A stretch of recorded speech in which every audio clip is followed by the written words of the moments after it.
You are now watching Zach Lesage, the best place to learn about competitive Pokemon TCG. Let's get it! Yo, what's poppin' YouTube? Welcome back to the channel. Zach Lesage here. Word up. Today we're going to be covering over the top 10 decks. Now, normally I go over the top 10 decks and explain where they could go on a week-by-week basis. The decks aren't going anywhere next week on a week-by-week basis because Evolving Skies is coming out and a lot of these decks are either sinking or they're swimming or something in between. It's one of those things where early metagames are often riddled with confusion, and I really just wanted to use this as a video to be like, here's where the decks are at. They're cemented as these decks, kind of as a final Elite Four team after you finish the Pokemon games. Be like, this was the team that got you there. This is our team up to Chilling Reigns, kind of definitive guide, top 10 decks. So if you want to relive this format, this is where we're at by the end of the formats. Hopefully this works out in a couple of years. If anyone's looking to learn about old formats, this is going to be what we're going to be doing. That being said, it is one of those things where, like I said, a lot of decks are going to die, whether to Evolving Skies format changing or post-rotation changing. So I gave a little bit of insight on some of these decks, give or take for most of them. So check that out. If you haven't already, give this video a like, subscribe to the channel. We just passed 5,200 subs. It'd be great if we could get to 7,500. That's really our next big goal, and every single sub really does help this channel out. Sometimes people just think that it's one, but it's one of those things where a whole bunch of subs are just a bunch of ones, and it really adds up. So I really appreciate everyone. Let me know in the comments if there's any decks that you'd love to see on this list that didn't just quite make my cuts, or feel free to have some friendly banter with me in the comments. I'm sure some of you got some fighting words when it comes to these things in the nicest of ways. That being said, let's jump into our number 10 spot, see exactly what's poppin'. Jumping into our number 10 spot, we see Malamar VMAX make the bottom of the list. It moved down a spot from last week, and I think it's just like where I'm at with this list. These are basically the top 10 decks that I would choose, kind of going as this defined the Chilling Reign formats. So I didn't necessarily base myself off of all of the tournament results or anything else like that. Based off the consistent weeks of patterning of these decks, this deck to me is just like the number 10 deck. Sure, there could be an argument for things like ADP Zacian or anything else like that, but the Malamar VMAX with its kind of dark toolbox, kind of control, kind of skill-based vibes that it brings on, really putting it at number 10. The only thing that I see is some players decide to go with Sabrina and Bryson in this deck. Again, with the card coming so late in the format within the past week, 2 weeks, I don't think enough players have had enough time to test it, myself included. So it is possible that these lists could grow to include Sabrina and Bryson, but right now I think that Malamar is number 10. Next week we will have our Evolving Skies kind of metagame preview going up, or at least for the Evolving Skies on, or the not Sword and Shield on, Team Up on the Pokemon Online Global Championships format. So basically pre-rotation. I don't think Malamar VMAX is going to survive as a deck going to that format. So I think this is the last time that we're going to see Malamar VMAX for the foreseeable future, losing all of those extra kind of dark toolbox techs. So I'm gonna give a kind of a half salute goodbye to the Malamar VMAX deck. I think it was really cool. Jonathan Patricio really put this deck on the map, so shout outs to them. Beyond that, it's one of those things where this deck didn't necessarily get all the accomplishments in the world. It was really a small group of players, and you'll see that with decks sometimes, but I think that this deck is going forward into our Evolving Skies, Team Up to Evolving Skies metagame. I don't think Malamar VMAX is going to make the cut right away. Could be wrong, we'll see exactly how it goes, but that's where our number 10 spot is going to be at this week. Jumping up into our number 9 spot, we have the RILLABOOM DHELMISE VMAX deck. Now, this is a deck that Robert Hines seemed to only play for a while, but then a lot of other top players started playing it or even considering it. Most notably, Alex Szymanski on Twitter stated that he submitted the wrong list for the Players' Cup Invitational. Now, no shady business. Alex fully deserved to win that tournament. He was actually going to play RILLABOOM DHELMISE VMAX according to his tweets, and accidentally submitted his URSHIFU deck. Luckily enough, it worked out for him, and he hit the right matchups and played amazingly. But I think when we get into that conversation, this deck was probably under-discovered going into our formats, and it really took our format turns and stuff like that to really make this happen. Now, most recently, Kaiser Scorch made top 4 at my late night series number 2 with this deck. So what I'm trying to say is, I think this deck never had a full chance to be discovered. Most players kind of gave up on Aggro, Rillaboom, and Grass Mewtwo. As soon as Chilling Rain came out, a lot of Mewtwo decks just immediately disappeared, like the Galaxy, Psychic Mewtwo, Jit Mewtwo, stuff like that. This deck kind of transformed into DHELMISE, Rillaboom, Aggro. Will it continue on into our Evolving Skies metagame? Because right now I think this is probably the number 9 deck, and it could have gone higher. I honestly, like, from playing this deck, there's a lot of skill-based decisions in the right metagame. This deck feels like it has it all. I don't think we gave this deck enough of a fair chance. I think there's a slight chance that it does well in our upcoming format. Now, the thing that scares me a lot is that I think Volcarona V and Baby Blacephalon both kind of come back, or Volcarona V allows Baby Blacephalon to come back in our next format. This deck being predominantly weak to fire seems like it's going to be a bit of a struggle. Now, you could add Weakness Guard Energy, but that's also when they're going to add in Giratina and stuff like that, and fire usually takes over that war. That being said, I'm going to give this like a light maybe going forward into our Team Up to Evolving Skies metagame. But for right now, I think this deck is semi-appropriately placed, but my gut feeling tells me this deck could have done more. Like, if we had a World Championships, this is the type of deck that would make a sneak top 4 appearance or something like that. And honestly, I truly believe it could have done that. So, I guess my general statement here is, peeps, make sure you're looking into your decks a little bit more, and don't necessarily always play the sheep decks. Like the Shadow Rider Calyrex VMAX decks and Ice Rider Calyrex VMAX decks. Broaden your horizons and really test the full metagame, because I think, like, if any player caught onto this deck earlier or anything else like that, this deck could have done significantly better. But that's enough for my rant on this one. This deck's awesome. Let's move on to number 8. Hopping into our number 8 spot, and also at previously number 8, we got Decidueye Inteleon. Now, I think Decidueye Inteleon's had a strong run in the format. It went really up at one of the Limitless events, just being Decidueye in general, and kind of evolved to Decidueye Inteleon. Now, for the sake of it, I think Inteleon decks always do very well. Shady Dealings is an incredibly capable engine, and Decidueye decks have always done well. When you sandwich them together, I necessarily haven't seen the results that I wanted of this deck. I understand why it's a better deck than just straight up Decidueye, but going forward, I do think that Decidueye in general is going to be a good deck, especially in the early Evolving Skies metagame, when players do not necessarily have access to understanding the metagame. I think it's a really great time for strong Decidueye players to strike. That being said, I think it's going to do well in our early Team Up to Evolving Skies metagame, and likely do well in our post-rotation metagame. Jumping into our number 7 spot, we have Dark Toolbox. Now, this deck previously was at number 7. I think this deck is either appropriately placed, or it's a little bit, like, too low placed. At the same time, I think it's relatively fair, because one spot up, one spot down isn't really going to do too much when it comes to these decks. I think that this is the type of deck where it had a strong season with using Weavile GX and moving all the energies around. And I mean, again, some lists are playing the Sabrina and Bryson card. I think this deck gets a little bit better with Galarian Moltres, so you can go Weavile Galarian Moltres from Evolving Skies, which means that this deck likely has life, if not more life, when it comes to the POG Championships or any format tournament that's in the Team Up to Evolving Skies metagame. So I think this deck's cool. I think it could get a little bit better, but it's going to change a little bit because Galarian Moltres has to be added into the deck. So we'll see how that goes. But Galarian Moltres, Weavile, red and blue sounds like a really good way to power up Pokemon that can use dark type energies going forward. This seems like a really good core for that.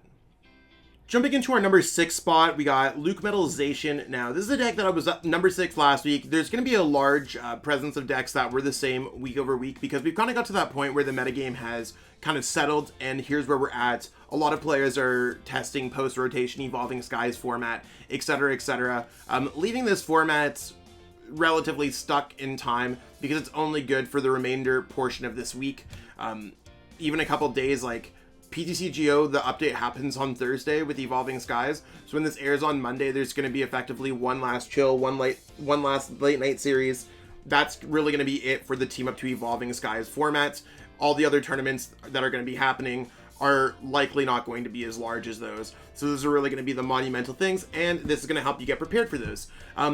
This deck has typically and historically done well. I think early in a format similar like Decidueye, it does quite well. but fizzles as as the format gets discovered. I mean, with new things like Duraludon VMAX that can go through anything, and with new things coming, like just potential new attackers like Flaffy can get through Zamazenta, can power up a Rayquaza V. There's a lot of things where I think that Zamazenta's reign can come to the end, or like is going to come to an end, and LUCMETAL is only great against tag team Pokemon. So this deck seems to me like it's a glorified Zacian deck with not the right cards to support it. So this deck likely is going to go down a little bit in the Evolving Skies format. I could be wrong on this one. LUCMETAL often surprises me the most. But beyond that, I think that the deck is going to kind of dissolve and reform into like Zacian and Inteleon, going in our post-rotation format very soon. Jumping into our number 5 spot, and previously at number 5, we got ADP Moltres. Now, this deck to me seems like it's going to be just ADP plus anything, and depending on how the format turns out, that's really going to be the deck. So it could be ADP Zacian, it could be Bronzong Box, it could be ADP Moltres, it could be a lot of things, right? And we've seen ADP evolve set after set and week after week, and this is kind of where we're ending it off with the Cobalion to get those extra turns with Dire Flame Wings.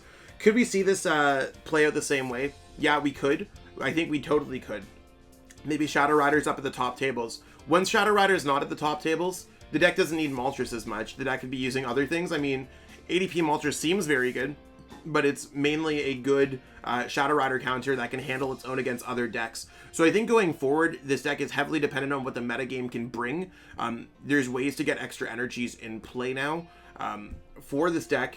I mean, you could go ADP, use Altered Creation GX, and just plop down a Zapdos, or a Galarian Zapdos, Galarian Moltres, or Galarian Articuno. So depending on what the metagame really forms in Evolving Skies, I think ADP plus one of the new Galarian Baby Birds could be very good. If not, then if not. That's really where we're at, I think. ADP decks can't have evolved throughout every single format, and they very well could come back, so we'll have to see exactly how that goes. But for now, I think that this deck is well appropriately placed. It seems absolutely middle of the pack. Can do very well at tournaments. It can be a strong metagame call. But, and of course, it's not going to survive our post-rotation format because ADP, thankfully to many, is going to get rotated out of our formats. Hopping into our top 4, we got Eternatus, which was previously number 4 as well. So this deck has seen a lot of success since it was released in Darkness Ablaze, has consistently stayed one of the best decks in the formats, and I don't necessarily see that changing anytime soon, even with Rapid Strike Urshifu at its all-time highest, winning the Players' Cup 3, the Players' Cup 4, the Players' Cup Invitational, still finds a way to make it into the top 4, which is an impressive achievement. Other decks really cannot keep up to that level of threat, and maybe it's that level of threat that allows it to stay in the top, because maybe the Rapid Strike Urshifu is getting countered by other things. Now, I think that this deck is going to survive into our Team Up to Evolving Skies metagame, and I also think it's going to evolve into our post-rotation metagame. I mean, things are going to have to change, like Weavile GX may or may not be the best thing, and text might change, like Yveltal might not be needed in the deck, but if you look at the rest of the core, it's very similar, and maybe Pokemon Communications turns into Piers, or maybe Pokemon Communication even turns into Pokeball or something else like that. I'm just throwing out mere suggestions, but I think no matter which format Eternatus is allowed to thrive in, a 2 energy attack for 270 damage on a 340 HP Pokemon is never going to be bad. And with the dark support that we're getting in our formats, such as the new Galarian Moltres baby from Evolving Skies, you could plop that down and even energy switch those energies to your Eternatus VMAX, or just accelerate other energies in play having other attackers. I think this deck gets better set after set, as long as there's not enough of oppressive fighting type decks in our formats. Jumping into our number 3 spot, we have Ice Rider Calyrex VMAX with Inteleon. Now, this deck to me seems like it is the above average, middle of the road pick. It does well against a lot of matchups, can hold its own. You don't instantly lose to pretty much any deck, and that's because of your high amount of attack presence and Path to the Peak and energy acceleration. Like, there's a lot of cool things going on with this deck, and if you look at this deck looks like it could just go, like, right now, be ready for Evolving Skies formats. It doesn't really necessarily add much, but it could be very good as well. At the same time, this deck looks like it's very much rotation proof. So there looks like there's a bright future for Ice Rider Calyrex VMAX. It's as vanilla as possible, but there's always going to be ways for you to work on this deck and have access to all the cards to make this deck work.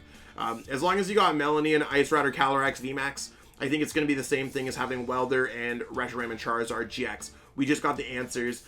To me, this deck seems like it's great. It's great in our format right now, especially against Dark type decks. Has a really close, if not slightly unfavorable matchup against Shadow Rider. But doing well against Dark type decks and holding your own against Rapid Strike URSHIFU can be quite strong. Jumping into our number 2 spot, we got Rapid Strike URSHIFU VMAX with Inteleon. Now, I'm sure I'm going to upset a lot of you by putting it as number 2, and I'm sorry that it's number 2, but it does not have the overall presence of Shadow Rider Calyrex VMAX. I know that the argument is that Azul won the Players' Cup 3 with a Rapid Strike URSHIFU deck. That was another format, by the way. We have that Alex Szymanski won both the Players' Cup 4 and Players' Cup Invitational with Rapid Strike URSHIFU VMAX. I totally get that, and I do not want to diminish those results. I think that those are fantastic results, and I mean, I wouldn't want anyone to talk down about my Pikachu and Zekrom GX win at the Players' Cup 2. Now, where I'm at with this deck is it has not seen as much community kind of growth or community success as Shadow Rider Calyrex VMAX. We can look at 3 events, and they are by far the most prestigious events that we have in the game right now. Everything else is shut down. We don't got League Cups, we don't got Internationals, whatever, but when we have players winning 600-person chills or 800-person chills or 1,000-person chills with Shadow Rider, that's why this deck's at number 2. This deck has had sporadic results at the beginning of the format from Rahul Reddy, Jake Earhart, and it really never picked up steam until Alex won the Players' Cup 4. So when we're looking at the metagame and we're looking at the results, we're looking at the entirety of what's going on. So there are a lot of factors that come into making these decisions, and as much as this list doesn't change, I think I have the best top 10 list, the most accurate top 10 list, because I put the time and the hours and the effort into making it happen. I think that this deck, if anything, is going to get much better in our Team Up to Evolving Skies metagame. You have access to Metacham V, and Yogo Loop turns sound about as scary as Horror House GX. So if anyone wants to check that out, check out Metacham V and see it in the list. I most recently updated for the channel members who have the deck list hookup or higher. There's access to my Team Up to Evolving Skies metagame and post-rotation stuff in my Discord server. If you haven't considered becoming a channel member, I heavily recommend doing it because I just give you all of my honest to myself lists out there. Post-rotation, I think the deck doesn't really lose too much. Sure, you lose Jirachi GX, but you might not even need Jirachi GX in the first place. We are at our number 1 spot, and it was previously number 1, and it's going to stay number 1 for our Team Up to Chilling Rain metagame.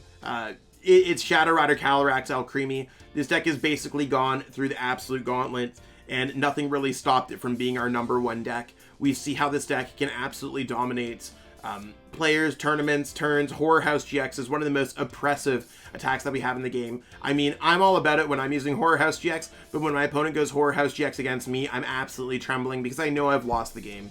A lot of the times, just getting off that single energy is the difference between winning or losing a game.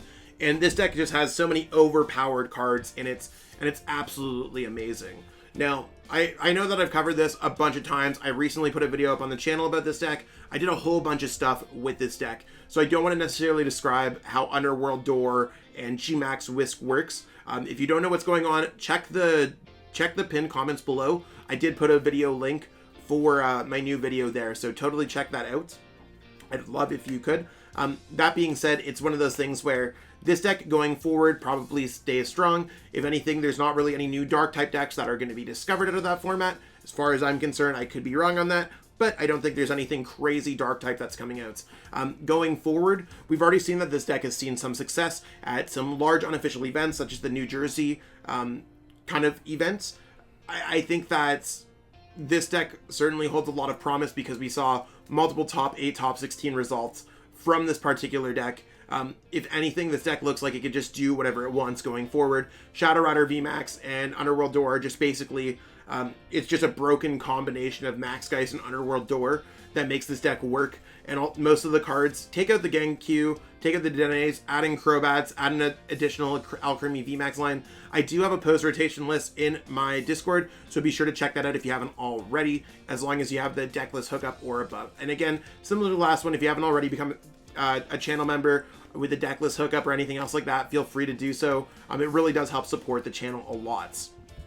And that's what we got going on for this video today, peeps. Hopefully you enjoyed watching it all the way through. I know there's a lot of great deck lists in here. So again, cementing this as the top 10 decks overall for the Chilling Reign format. I think this list looks pretty fire if you have to ask me. Again, there's a few decks like ADP Zacian that were very good at the beginning of the format, but they kind of evolved into ADP Moltres either way. So that being said, I think our format is this format's been okay. It's not my favorite format, but looking at it more and more, there is a diverse amount of decks, and I think going forward to Evolving Skies, we've got a lot of great stuff to look forward to. So that being said, I'll catch up with you later for a bunch of Evolving Skies content. It's going to trickle. It's a half and half week, everyone. All the lists are in the pinned comment below, along with video references, so be sure to check that out. That being said, I'll catch up with all y'all later. Have a great one, and peace out. I want to give a huge shout out to everyone who's become a channel member. It's one of those things where I appreciate every single person who watches my videos, and I mean, that's really where it counts, but for the channel members, they've gone out of their way to financially support me, and I truly appreciate that gesture. It's one of those things when I started channel memberships up on my channel, and I just didn't know if anyone was ever going to do it, so I truly appreciate everyone taking the plunge, taking a leap of trust, and investing in me as a content creator. Truly makes a difference for me each and every month. If you haven't already thought about becoming a channel member, you might want to contribute to the channel, and I do put everything back into the channel to make it the best possible place to watch for Pokemon TCG content. Again, I truly appreciate everyone. Thank you so much. Cheers. I truly appreciate you taking the time out of your day to watch this video. It means the world to me. And my goal with this channel is to spread my love of the game and knowledge with our entire Pokemon TCG community. If you haven't already, help signal boost this video to other Pokemon TCG fans by liking it, sharing it with your friends, and subscribing to the channel. Hopefully we reach our goals really soon. Check out this recommended video, and have yourself a great day. Thanks.